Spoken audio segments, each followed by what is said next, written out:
معزز حاضرین، اب میں التماس گزار ہوں خیبر پختونخوا اسمبلی میں پارلیمانی لیڈر رکن صوبائی اسمبلی محترم جناب مولانا لطف الرحمان صاحب کو کہ وہ تشریف لائیں اور معزز مہمان خصوصی کی خدمت میں سپاس نامہ پیش کریں۔ مولانا لطف الرحمان صاحب۔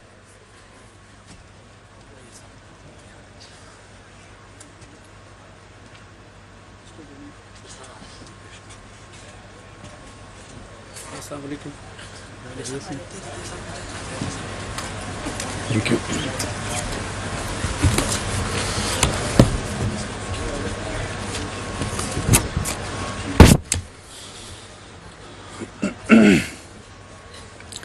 نحمده ونصلي على رسوله الكريم بسم الله الرحمن الرحيم۔ واجب الاحترام جناب میاں محمد شہباز شریف صاحب، وزیر اعظم اسلامی جمہوریہ پاکستان، محترم وزیر اعظم صاحب، قائد ملت اسلامیہ مولانا فضل الرحمان، مرکزی امیر جمعیت علماء اسلام کی دعوت پر سرزمین ڈیرہ اسماعیل خان پر آپ کی تشریف آوری پر ڈیرہ اسماعیل خان، ٹانک، لکی مروت اور جنوبی وزیرستان کے عوام دل کی گہرائیوں سے آپ کو خوش آمدید کہتے ہیں اور نہایت مسرت کا اظہار کرتے ہیں۔ اپنی متعدد مصروفیات میں سے قیمتی لمحات اس خطے کے دورے کے لیے مخصوص کر کے آپ نے آج کے دن کو تاریخ ساز بنا دیا۔ میں اپنی جماعت جمعیت علماء اسلام ڈیرہ اسماعیل خان، ٹانک، لکی مروت اور جنوبی وزیرستان کے مخلص اور وفادار اور محب وطن کارکنوں کی اس عزت افزائی پر صدق دل سے آپ کے ممنون ہیں اور آپ کا خیر مقدم کرتے ہیں۔ محترم مہمانان گرامی، آپ اور آپ کے ہمنوا اتحادی جماعتوں نے قائد ملت اسلامیہ مولانا فضل الرحمان کی قیادت میں جن مشکل حالات میں اقتدار سنبھالا، مولانا فضل الرحمان اور آپ کی سربراہی میں امید ہے جلد مشکل حالات پر قابو پانے میں کامیاب ہوں گے۔ گزشتہ چند سالوں سے مملکت خداداد پاکستان کو جس طرح سیاسی، معاشی اور امن و امان کی زبوحالی کا دانستہ شکار کیا گیا تھا، وہ پی ڈی ایم میں شامل جماعتوں کی سیاسی بصیرت، اعلیٰ حکمت عملی اور حب وطن سے سرشار قائدین کی قیادت میں سیاسی استحکام، معیشت کی بحالی، مہنگائی اور امن و امان کے قیام میں کردار ادا کر کے مملکت پاکستان کو ترقی کی راہ پر گامزن کرے گی۔ جناب عالی، جمعیت علماء اسلام پاکستان کے یوم تاسیس سے لے کر آج تک اولین مقصد مملکت خداداد پاکستان میں شرعی نظام کا قیام، اس عظیم مقصد کے حصول کے لیے پاکستان کے متفقہ آئین کی رہنمائی میں عوامی رائے کو اپنے مشن کے حق میں استعمال کر کے بروکار لانا ہے۔ جمعیت علماء اسلام علمی، تعلیمی، اصلاحی، تحقیقی سرگرمیوں کے فروغ اور امن و امان کے استحکام، قومی اور ملک عزت وقار کو پروان چڑھانے میں تحفظ، حقوق انسانی، روزگار کے یکساں مواقع کی فراہمی اور عوام کے مسائل، مشکلات کو حل کرنے اور عدل و انصاف کو عوام کی دہلیز تک آسان اور یکساں فراہمی کی جدوجہد کرتی آ رہی ہے۔ وہ ہر اس قوت، تحریک، نظام، نظریہ کی مخالفت کرتی ہے جو اسلام کی بنیادی تعلیمات کے خلاف ہو، جو انسانی بنیادی حقوق کا استحصال کرتی ہو اور ہمارے اسلامی معاشرتی اخلاقی رویوں اور سماجی اقدار کو پامال کرنے کی مذموم کوشش کرتی ہو۔ جمعیت علماء اسلام ہر قسم کی فرقہ بندی، گروہ بندی، قومی، لسانی اور رنگ و نسل کی بنیاد پر تفریق کو ملک کے اتحاد کے لیے خطرہ سمجھتی ہے اور اس کی مذمت کرتی ہے۔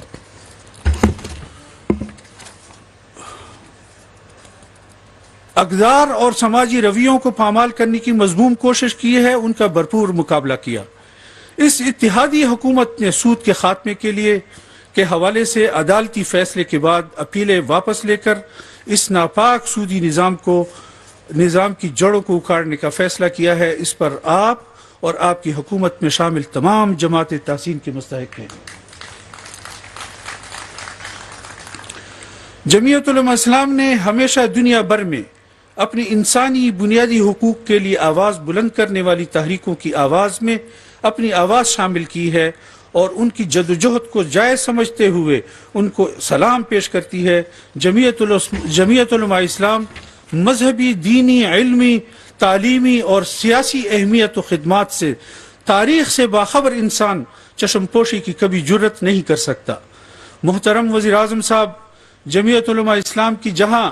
دینی و سیاسی اہمیت ہے وہاں پارلیمنٹ میں آئینی اور قانونی مسائل کے حل میں بھی اس کا ایک اہم کردار ادا کر رہا ہے. عوام کے مسائل اور مشکلات کے حل کے لیے اس کی قیادت ہمیشہ پیش رہی ہے اور عوام کو ان کی دہلیز پر حکومتی منصوبہ جات کے فوائد بسہولت پہنچانے کو اپنا فرض سمجھتی ہے اور اس خطے کی تمام میگا پروجیکٹس کو پائے تکمیل تک پہنچانے کا صحرا جمعیت علماء اسلام کے سر سجا ہے. مفکر اسلام مفتی اعظم حضرت مولانا مفتی محمود رحمۃ اللہ علیہ نے ہمیشہ پارلیمنٹ میں یہاں کے مسائل و مطالبات کو نہایت شد و مت کے ساتھ پیش کیا ہے اور ان کے حل کے لیے جدوجہد کی ہے جس کا یہاں ہر بندہ معترف ہے. قائد ملت اسلامیہ مولانا فضل الرحمان کی شب و روز محنت و جدوجہد اور بھرپور قوت سے آواز اٹھانے سے اس خطے کے بہت سے مسائل و مطالبات کے حل میں ان کا سب سے اہم کردار رہا ہے. مولانا فضل الرحمان صاحب کو اپنے جماعت کے کارکنان اور عوامی رابطے میں مہم بھرپور ساتھ رہا ہے اور اس سلسلے میں وہ ہمیشہ اپنا فعال کردار ادا کر رہے ہیں. محترم محمد اکرم خان درانی کی وزارت اولیاء کے دور میں قائد ملت اسلامیہ مولانا فضل الرحمان کی قیادت میں سکولز اور کالجز کی منظوری، ہسپتالوں کو بہتر بنانے اور ان کی سہولیات کی فراہمی، میڈیکل کالج کی تعمیر، انٹرمیڈیٹ اینڈ سیکنڈری بورڈ کا قیام، مفتی محمود سکول اینڈ کالج اور مفتی محمود لائبریری کا قیام، گھر سوئی گیس کنیکشن کی فراہمی، بے روزگاروں کو روزگار کی فراہمی، یہ سب منصوبے پائے تکمیل تک پہنچے ہیں اور علاقے کے عوام کو ان سے مستفید ہو رہے ہیں. محترم گرامی قدر، آج کی اس اجتماع کی وساطت سے اس علاقے کی عوام کو یہ خوشخبری دی جاتی ہے کہ آج محترم وزیر اعظم میاں محمد شہباز شریف صاحب نے چشمہ hydro power station KVA 132 KVA کے ونکورائی گرڈ اسٹیشن اور عبدالخیل گرڈ اسٹیشن جن کی منظوری سابق وزیر اعظم میاں محمد نواز شریف صاحب نے ڈیرہ اسماعیل خان کے جلسہ عام میں دی تھی، اور یونیورسٹی کی عمارت کا افتتاح اپنے دست مبارک سے کر دیا ہے، اور اس کے ساتھ درجہ ذیل منصوبوں کا اپنے دست مبارک سے سنگ بنیاد رکھا ہے. CRBC فرسٹ لفٹ کنال، سی پیک یارک سے سگو اگلے سیکشن کا افتتاح، یارک انٹرچینج سے ٹانک روڈ تک توسیع، درہ پیزو سے ٹانک تک روڈ کی تعمیر و مرمت، کلور کوٹ پل سے عبدالخیل انٹرچینج تک نئے روڈ کی تعمیر، کنڈل انٹرچینج سے تاجزئی روڈ براستہ لکی مروت، عیسیٰ خیل انٹرچینج سے بنو لنک روڈ تک براستہ لکی مروت روڈ کی تعمیر، Dera Ismail Khan by pass road مفتی محمود چوک سے چشمہ روڈ تک، ڈیرہ اسماعیل خان موجودہ بائی پاس روڈ کی مرمت و بحالی، یارک انٹرچینج سے مفتی محمود چوک تک روڈ کی مرمت و بحالی، کنڈل انٹرچینج سے چشمہ روڈ کی مرمت و بحالی، درابن سے رمک روڈ براستہ چودوان مسعزئی شریف روڈ کی تعمیر، پہاڑپور سے صدرہ موڑ تک روڈ کی منظوری براستہ بنکورائی روڈی خیل، وانڈا شیرو تحصیل پاٹپور سے کٹخیل روڈ براستہ وانڈا مہردل. یہ وہ منصوبے ہیں جن کی تعمیر و تکمیل سے اس علاقے کے عوام کے مسائل حل ہوں گے اور علاقے کی ترقی میں اس کا بہت بڑا کردار ہوگا. اس کا کریڈٹ جہاں آپ جناب اور محترم میاں محمد نواز شریف سابق وزیر اعظم پاکستان کو جاتا ہے، وہاں اس میں جمعیت علماء اسلام اور قائد ملت اسلامیہ مولانا فضل الرحمان اور ان کے رفقا کو ان کی زیر قیادت ضلعی تنظیموں کی خدمات کا بھرپور حصہ ہے۔ جناب عالی بدامنی کی وجہ سے شمالی وزیرستان کی بہت بڑی آبادی کو وہاں سے سیٹل ایریا میں منتقل کر دیا گیا تھا۔ اس انتقال آبادی کی وجہ سے جہاں وزیر مسعود برقی داوڑ قوموں کی آبادی متاثر ہو چکی ہے، ان کے مکانات منہدم ہو چکے ہیں، ان کی زمینیں اور باغات برباد ہو چکے ہیں اور سیٹل ایریا پر بھی دباؤ ہے۔ ان قبائل کو اپنے اپنے علاقوں اور گھروں میں آباد کاری کے لیے ہنگامی بنیادوں پر کام کی رفتار کو تیز کیا جائے، ان کو فنڈز اور دیگر وسائل فراہم کیے جائیں اور ان کی باعزت و ابرومندانہ طریقے سے اپنے علاقے میں واپسی کو جلد از جلد یقینی بنایا جائے۔ مزید یہ کہ آپریشن کے دوران مسمار شدہ مساجد کی دوبارہ تعمیر، وزیرستان کے لیے یونیورسٹی، میڈیکل کالج اور منی انڈسٹریل زون کا قیام، انکم ٹیکس کے استثناء میں مزید 10 سال کی توسیع، گیس کے قریبی ذخائر سے گیس کی فراہمی اور وزیرستان کے مسعود ایریا سے افغانستان کے لیے سی پیک سے تجارتی راستے کی منظوری دی جائے۔ محترم عالی قدر، آخر میں چند مزید منصوبہ جات کی منظوری کے اعلان کا آپ سے مطالبہ کیا جاتا ہے۔ علاقائی بین الاقوامی کارگو ایئرپورٹ کے قیام کا اعلان، ٹانک جام کی منظوری کا اعلان، ڈیرہ اسماعیل خان ایئرپورٹ کے موجودہ رن وے کی توسیع، ڈیرہ اسماعیل خان اور ٹانک کو موسمیاتی تبدیلی کے حوالے سے فلڈ اور بارش کے متاثرہ اضلاع میں شامل کرنے کا اعلان کیا جائے۔ فرنٹیئر کانسٹیبلری میں سرائکی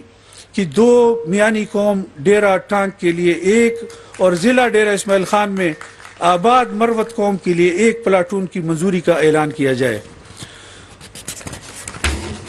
ڈیرہ اسماعیل خان قریشی موڑ سے رمک تک موجودہ سیلاب سے متاثرہ مین روڈ کی تعمیر و مرمت کا اعلان کیا جائے۔ ضلع ڈیرہ اسماعیل خان کی ترقیاتی کاموں کے لیے 2 ارب روپے اور ضلع ٹانک اور ضلع لکی مروت کے لیے 1 ارب روپے کی گرانٹ کی منظوری دی جائے۔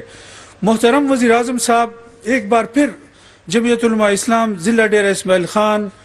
ٹانک، ضلع لکی مروت اور جنوبی وزیرستان کے عوام آپ کے صدق کے دل سے شکر گزار ہیں کہ آپ نے اپنی متعدد مصروفیات میں سے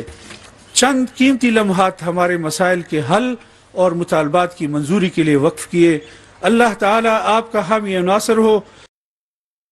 آباد، پاکستان پائندہ باد۔